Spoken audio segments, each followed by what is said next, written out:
فطام بچے کا جب دودھ چھڑایا جاتا ہے نا، اس کیفیت کو فطام کہا جاتا ہے، چھڑانا، دور کرنا، علیحدہ کرنا، اس معنی میں ہے فطام۔ وہ بچہ جب ماں سے دودھ چھڑایا جاتا ہے تو کہتے ہیں یہ حالت فطام میں، جدائی کے حالت میں۔ فاطمہ جدا کرنے والی، کس کو کس سے جدا کرنے والی؟ جی علی مولا کے محبوں کو علی مولا کے دشمنوں سے جدا کرنے والی۔ جی اور ایک مطلب ہے فطمت النساء العدمیین، بی بی کا نام فاطمہ آدمیوں کی، انسانوں کی عورتوں سے سیدہ کو علیحدہ کیا گیا۔ جی بطول کسے کہتے ہیں؟ مثال دے رہا ہوں، بطول کسے کہتے ہیں؟ نہیں ہوتا ایسا۔ دیکھیں ادب، احترام، مقام، عظمت مانے ہے کہ میں صرف اشارے میں بات کروں گا۔ نہیں ہوتا ایسا کہ کسی خاتون کے ہاں بچے کی آمد ہو اور وہ فوراً نماز پڑھے۔ بچے کی آمد کے فوراً بعد نماز پڑھنے والی کو بطول کہا جاتا ہے۔ نہیں ہوتا ایسا۔ جب نہیں ہوتا تو فاطمہ بی بی سب جیسی نہیں ہے، سیدہ سب جیسی نہیں ہے، اور عورتوں کی طرح نہیں ہے۔ جی کیا کہتے ہیں ہمارے ہاں؟ تسلی دیجئے، آپ تھک نہیں رہے میری باتوں سے۔ کیا کہتے ہیں ہمارے ہاں؟ رشتے برابری کی بنیاد پر ہونے چاہیے۔ لڑکا بڑا خوبصورت ہے، پڑھ لکھ کر آیا ہے، فلاں صاحب کی بیٹی سے رشتہ گیا ہے، ہاں صاحب برابری کا رشتہ ہے، وہ بھی پڑھی لکھی ہے، وہ بھی شکل صورت کی اچھی ہے، وہ خاندانی پس منظر اس کا بھی بہت اچھا ہے، اس لڑکے کا بھی بہت اچھا ہے، تو ہمارے کیا کہتے ہیں کہ رشتے برابری کی بنیاد پر ہوں، کف ہونا چاہیے۔ عزیزان گرامی، کف تو کوئی کسی کا ہو ہی نہیں سکتا، اس لیے کہ کف کا تعلق ایمان کے ساتھ ہے، اور ہر ایک کا ایمان یا وہ جانتا ہے یا اس کا اللہ۔ تو میں اور آپ کیسے فیصلہ کریں گے کہ یہ برابر ہے؟ کف حقیقی، ہم تو ظاہری بنیادوں پر فیصلہ کرتے ہیں کہ وہ بھی یہ کلمے پڑھتا ہے، یہ بھی یہ کلمے پڑھتی ہے، وہ بھی ایسے نماز پڑھتا ہے، یہ بھی ایسے نماز پڑھتی ہے، وہ بھی ایسے روزہ کھولتا ہے، یہ بھی ایسے روزہ کھولتی ہے۔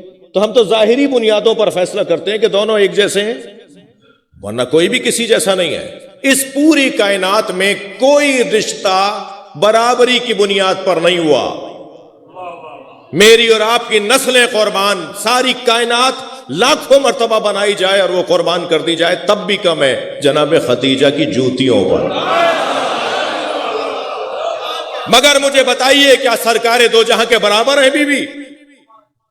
تمام تر عظمتوں کے باوجود، بی بی خدیجہ کی تمام تر عظمتوں کے باوجود سرکار دو جہاں کے برابر تو نہیں ہے۔ جب نبی کی ایسی زوجہ جن کو یاد کر کر کے روتے تھے وہ نبی کے برابر نہیں ہے، تو پھر دنیا میں کون سا جوڑا کس کے برابر ہوگا؟ توجہ کر رہے ہیں ہمارا؟ دنیا میں کوئی جوڑا برابری کی بنیاد پر نہیں ہے، صرف ایک جوڑا ہے برابری کی بنیاد پر، وہ علی و بطول کا جوڑا ہے۔ ہر اعتبار سے برابر رکھا ہے اللہ نے، ہر اعتبار سے ان دونوں کو ہم پلہ رکھا ہے۔ جی برابری کی بنیاد۔ جی ایک اور جملہ بھی کہا جاتا ہے، برداشت کیجئے ذرا مجھے، اور ایک جملہ اور یہ کہا جاتا ہے کہ رشتے تو آسمانوں پر بنتے ہیں۔ ارے بہت اچھا رشتہ ہو گیا، فلاں کی بیٹی ہے، فلاں کا بیٹا ہے۔ بھائی رشتے آسمانوں پر بنتے ہیں تو زمین پہ ٹوٹتے کیوں ہیں؟ اللہ کا بنایا ہوا تو ٹوٹتا نہیں ہے۔ رشتے آسمانوں پر نہیں بنتے، رشتہ آسمان پر بنا ہے، اور وہ علی بطول کا رشتہ ہے۔ صرف ایک رشتہ ہے جو آسمان پر بنا ہے۔ اللہ نے نکاح پڑھایا، تھکے ہوئے تو نہیں ہیں؟ اللہ نے نکاح پڑھایا،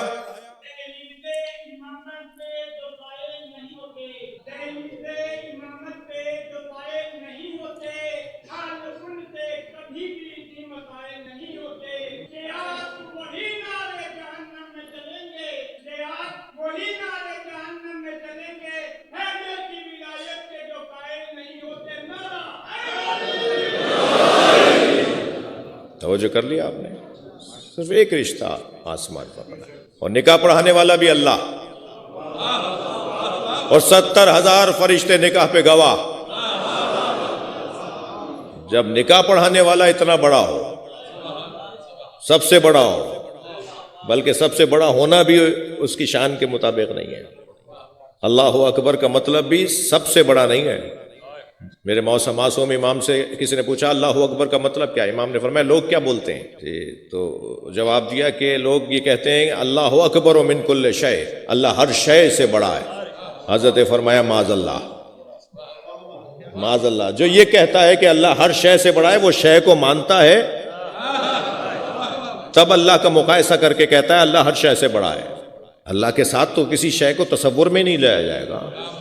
تو اس نے کہا مولا پھر آپ فرمائیں کہ اللہ اکبر کا کیا مطلب ہے؟ حضرت نے فرمایا اللہ اکبر من ان یوصف، اللہ ہر اس بات سے بڑا ہے جو اس کے بارے میں کی جائے. توجہ کر لیا آپ حضرات؟ تو نکاح پڑھانے والا اللہ، فرشتے گواہ، مہر اللہ قرار دے رہا ہے. فاطمہ بتاؤ تمہارا مہر کیا رکھوں؟ بی بی کی آواز آئی یا اللہ تو کریم ہے، تو جو رکھے گا وہ مجھے قبول. کا ساری زمین تمہارا مہر. روایات سنا رہا ہوں آپ کو، میں احادیث سنا رہا ہوں میں آپ کو. آواز آئی فاطمہ ساری زمین تمہارا مہر.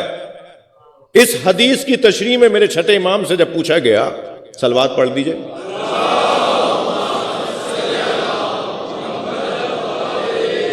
کیا حسین حضرت نے جملہ ارشاد فرمایا. جب پوچھا گیا مولا ساری زمین سیدہ کا مہر، تو امام نے فرمایا اللہ اکبر، فقد جعل اللہ صداقها العرض، اللہ نے ساری زمین کو سیدہ کا صداق مہر قرار دیا. من مشا علیہا مبغضا لکا یا علی، نبی نے فرمایا کہ جو علی کے بغض میں زمین پہ قدم رکھے، مشا حراما، اس کا چلنا حرام.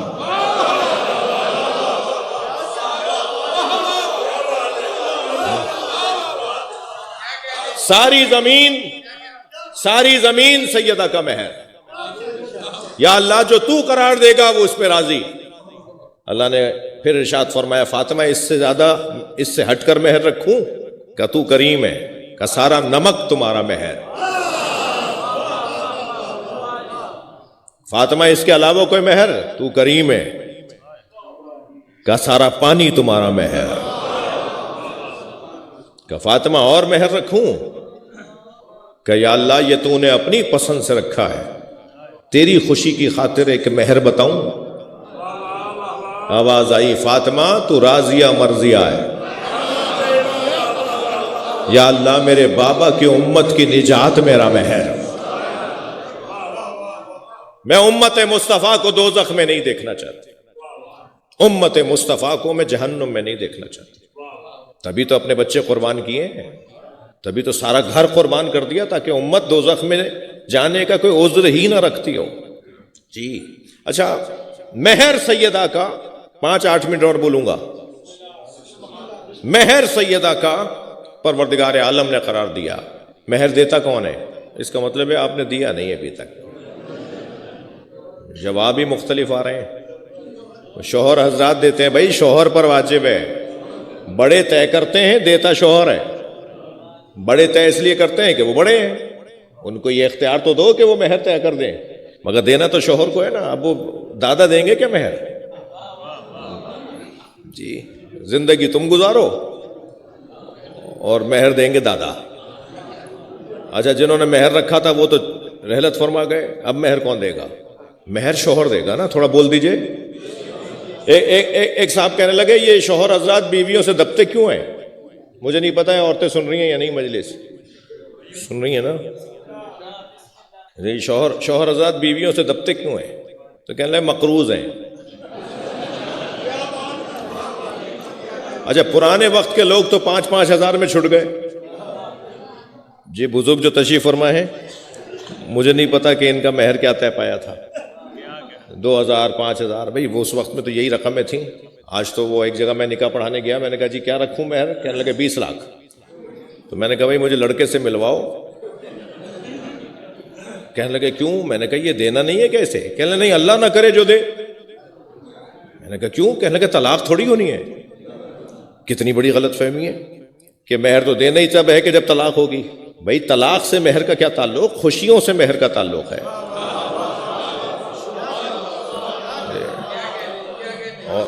اور اگر میری آج کی گفتگو کے بعد یہ شوہر نامدار جا کے بیگم صاحبہ سے کہہ دیں بھائی کچھ لے لو ہم سے، کچھ مہر ادا کر دوں، تو شاید میں دوبارہ سیال کوٹ میں بلایا جاؤں گا. ایسے مولوی کو بلاؤ جو کم سے کم عورتوں کے حقوق کی بات تو کرتا ہو. کون دیتا ہے مہر؟ بھائی اب تو بول دیجئے. شوہر دیتا ہے نا مہر. جناب زہرا کا مہر ہے امت مصطفیٰ کی نجات.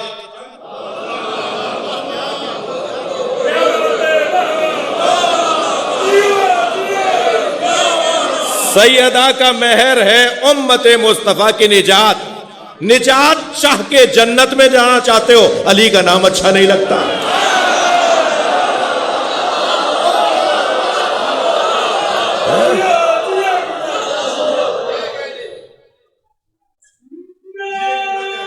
جی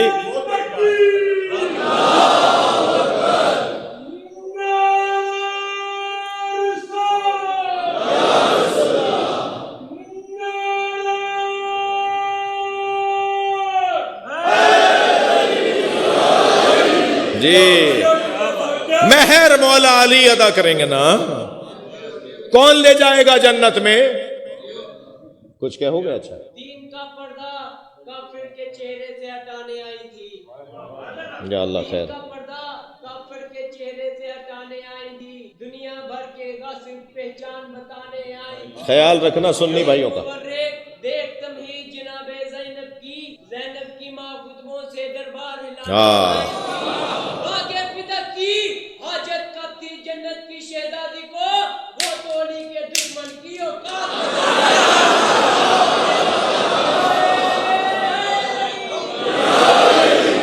مہر بغیر علی کے کوئی جنت میں نہیں جا سکتا. امت مصطفیٰ کو بچانے والے کو علی کہتے ہیں. مجھے سمجھ میں نہیں آتا، مولا علی کا نام اچھا نہیں لگتا، جنت میں جانے کا شوق بھی ہے، جبکہ جنت تو اللہ نے سجائی ہی علی علی سے. ہاں یہ کوئی خطابت تو مجلس تو مجھے پڑھنا نہیں آتی، کوئی خطابت نہیں کر رہا، سیدھی سیدھی باتیں کر رہا ہوں. جنت کے دروازے پہ لٹکی ہوئی کنڈی بجے تو علی علی. اِنَّ لِبَابِ الْجَنَّةِ حَلْقَةٌ مِّن یاقوتۃ حمراء. جنت کے دروازے پہ سرخ رنگ کے یاقوت کی کنڈی لٹکی ہوئی ہے، علی صفاح الذھب، جو سونے کی تختی پہ لگتی ہے.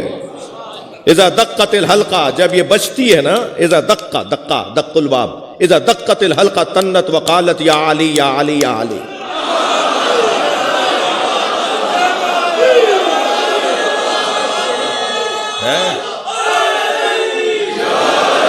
علی علی کی صداؤں سے جنت کا دروازہ. جنت کو اللہ نے مخملی پردوں سے سجایا ہے، اور ان پردوں پہ جو نگار لکھے ہوئے ہیں وہ ہے علی علی.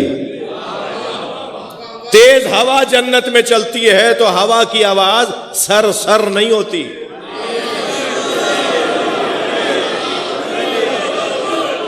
اس ہوا کی آواز بنتی ہے علی علی علی علی علی. جنت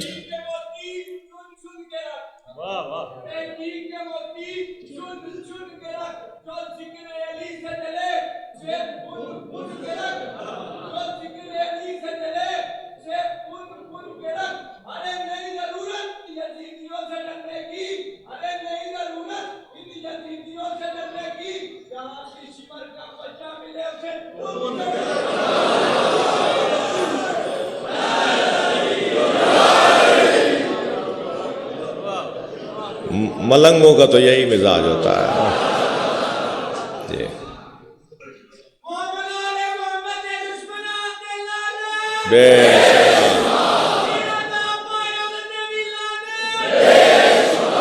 وہ جو نہیں بھیج رہا نا، پہلے اسے سمجھاؤ دشمن ہے کون، پھر نہ بھیجے تو لعنت. صلوات پڑھے محمد و آل محمد. ٹائم لگے گا، ٹائم لگے گا. ابھی امام بارگاہ چھوٹے پڑھنا شروع ہو گئے. امام بارگاہ چھوٹے نہیں پڑھ رہے، حسینیوں میں اضافہ ہو رہا ہے. مسلسل اللہ نے لیا ہمیں دے کر حیدر تھا نگہبان واہ فَبِأَيِّ آلَاءِ رَبِّكُمَا تُكَذِّبَانِ دل میں ہے بغضیاری اور جنت کا جنون اِنَّا لِلَّهِ وَإِنَّا إِلَيْهِ ایسے سامنے ہونے چاہیے. صلوات پڑھے محمد و آل محمد. ایسے سامنے ہونے چاہیے. اللہ مولا کے صدقے میں بی بی کے تصدق میں آپ سب کو اپنی امان میں رکھیں. جی آواز آئے گی گردنیں جھکاؤ فاطمہ آ رہی ہے.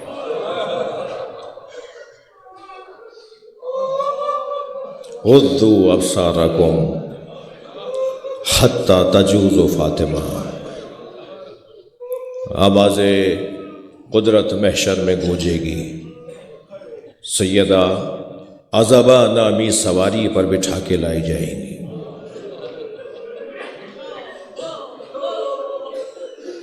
سرکار فرماتے ہیں تبعث فاطمہ امامی علی العذبہ. فاطمہ عذبہ نامی سواری پر بٹھا کے لائی جائے گی اور اس کی سواری میری سواری کے آگے لگائی جائے گی. جب قافلہ ہدایت چلنے لگے گا اور سیدہ کی سواری عرش کے سامنے سے گزرے گی تو بی بی فرمائیں گی اپنے مہاری سے، جس نے بی بی کی سواری کی لگام پکڑی ہوئی ہوگی، اس سے فرمائیں گی سواری کو روک دو. سواری رک جائے گی. بی بی کی سواری رکے گی، نبی کی، مولا علی کی، حسنین کی، ائمہ کی، انبیاء کی، اولیاء کی، اوصیاء کی سواریاں رکیں گی. پورا کاروان ہدایت رک جائے گا. جب سب رک جائیں گے تو اللہ کی آواز آئے گی فاطمہ کیوں رکی ہو؟ تو بی بی فرمائیں گے یا اللہ مجھے آج انصاف چاہیے. اجرکم اللہ، اجرکم اللہ، اجرکم اللہ. اللہ آپ کو کسی غم میں نہ رلائے سوائے غم اہل بیت میں، ہمیں رونے رلانے والوں میں قرار دے. آواز دیں گی بِأَيِّ ذَنبٍ قُتِلَتْ، یا اللہ میرے بچوں کو کس جرم میں مارا، مجھے آج انصاف چاہیے. آواز قدرت آئے گی فاطمہ مانگو، کیا مانگنا چاہتی ہو؟ فرمائیں گی یا اللہ مجھے حسین ایسا دکھا جیسے عصر عاشورہ تھا. اللہ آپ کی آوازوں پر رحمت نازل فرمائے. جو جہاں بیٹھا ہے اپنی آواز کو آزاد کرے. میں نے یہ روایت پڑھی ہے کہ بی بی ایک گٹھڑی کھولیں گی، اس گٹھڑی سے ایک چادر نکالیں گی. ہاں اور بتاؤں کیا نکالیں گے؟ میں نے ایک اللہ کے ولی عالم دین سے سنا کہ بی بی دو کٹے ہوئے بازو نکالیں گے. یا اللہ مجھے انصاف چاہیے. عجب نہیں اس گٹھڑی سے جلے ہوئے جھولے کی لکڑیاں نکالیں. مجھے آج انصاف چاہیے. پھر فرمائیں گی یا اللہ مجھے حسین ایسا دکھا جیسے عصر عاشورہ تھا. آواز قدرت آئے گی فاطمہ برداشت نہیں کر پاؤ گی. بی بی فرمائیں گی یا اللہ میں اہل محشر کو بتانا چاہتی ہوں مجھ پر کیا گزری ہے. سنیں گے عزیزارو، وسط محشر کی زمین کو بلند کیا جائے گا. چاروں طرف محشر ہوگا، بالکل درمیان کی زمین کو اونچا کر دیا جائے گا. اللہ ارادہ کرے گا، اللہ حکم دے گا، زمین اونچی ہو جائے گی. جب وہ زمین اونچی ہو جائے گی چاروں طرف محشر والے لوگ ہوں گے، سب ہوں گے قیامت کا میدان. اور جب محشر کی زمین بیچ میں سے اٹھا دی جائے گی تو پھر آواز آئے گی ھذا حسین. یہ ہے وہ حسین جو عاشور کے دن تھا. اجرکم اللہ. سارا محشر دیکھے گا، سارا محشر دیکھے گا امام حسین گھوڑے پہ ڈگمگا رہے ہیں. عصر کے وقت عاشور کے دن امام حسین جب گھوڑے پہ ڈگمگا رہے تھے تو روایت کہتی ہے جس طرف گرنے لگتے تھے نا تو اس طرف گرتے گرتے سنبھلتے تھے، زین کو پکڑ کے سنبھلتے تھے، اور اس جانب دیکھ کے کہتے تھے لا واللہ لا واللہ لا واللہ، پھر سنبھل جاتے تھے۔ پھر جب دوسری طرف گرنے لگتے تھے تو پھر آواز دے کے کہتے تھے لا واللہ لا واللہ، پھر سنبھل جاتے تھے۔ لا واللہ یعنی نہیں مجھے نہیں چاہیے، نہیں مجھے نہیں چاہیے، گرتے گرتے کہتے تھے نہیں مجھے نہیں چاہیے۔ حضرت مختار نے پوچھا تھا ان سپاہیوں سے جو امام کی شہادت کے وقت امام کے قریب تھے، میں تمہاری سزاؤں میں تخفیف لے آؤں گا، مجھے اتنا بتاؤ آخری وقت میں کیا ہوا، مجھے اتنا بتاؤ آخری وقت میں کیا ہوا۔ تو ان سپاہیوں کا اقرار ہے کہ ہم نے کیا دیکھا، وہ کہنے لگے ہم سب تو حسین کو گرانا چاہتے تھے، مگر حسین گرتے گرتے کہتے تھے لا واللہ مجھے نہیں چاہیے۔ ہم میں سے تو کوئی سہارا بھی نہیں دے رہا تھا، ہم میں سے کوئی سہارا نہیں دے رہا تھا، مگر حسین گرتے ہوئے کہتے تھے مجھے نہیں چاہیے۔ سنیں گے عزادارو، جناب زہرا نظر آتی تھی میری گود میں آ جا،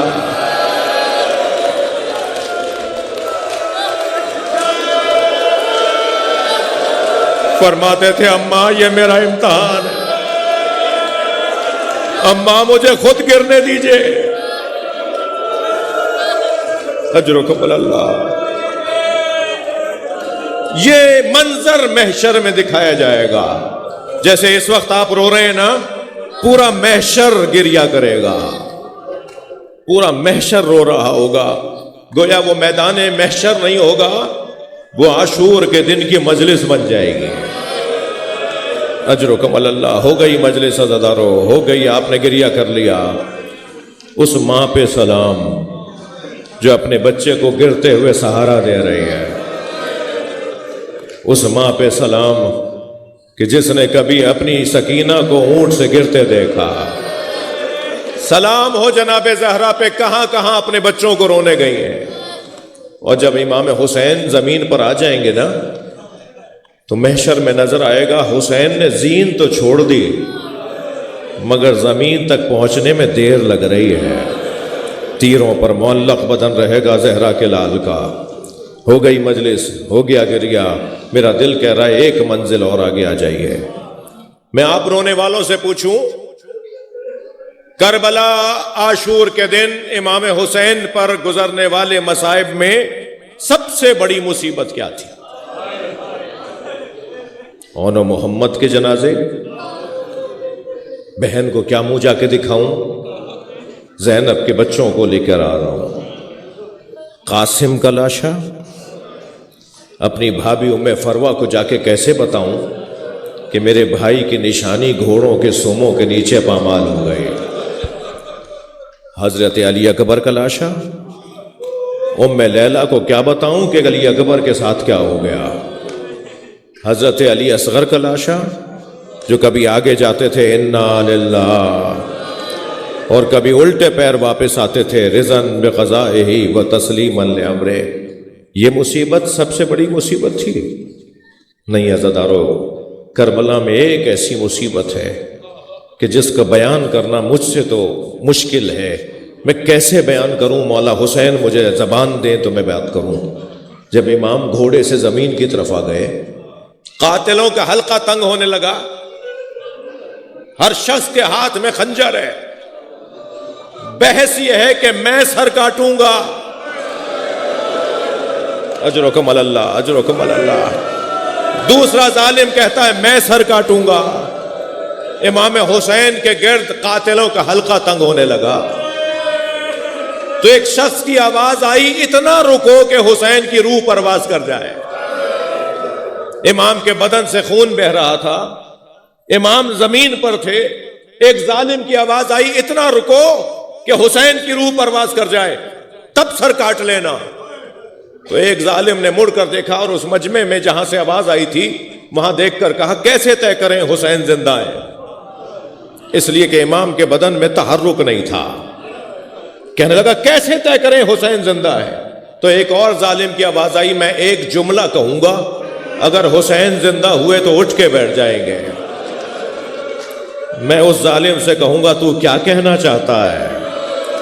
کیا تکلیف میرے مولا حسین کو دینا چاہتا ہے؟ تو ظالموں نے مڑ کر اسے دیکھا، کہا بولو کیا بولنا چاہتے ہو؟ تو اس نے آواز دے کر کہا حسین زمین کربلا پر ہیں اور سپاہیوں نے زینب پر حملہ کر دیا۔ بس یہ سننا تھا، امام نے کوہنیوں پہ زور دیا، اپنا ہاتھ فضا میں بلند کیا، پہلے میرا سر کاٹو پھر میری بہن زینب کی طرف جانا۔ سلام ہو امام سجاد پر، کہاں کہاں جناب زینب کو تازیانہ لگتے نہیں دیکھا، کہاں کہاں سکینہ پہ اٹھتے ہاتھ نہیں دیکھے۔ اللہ لعنت اللہ علی قوم الظالمین، فسيعلم الذين ظلموا أي منقلب ينقلبون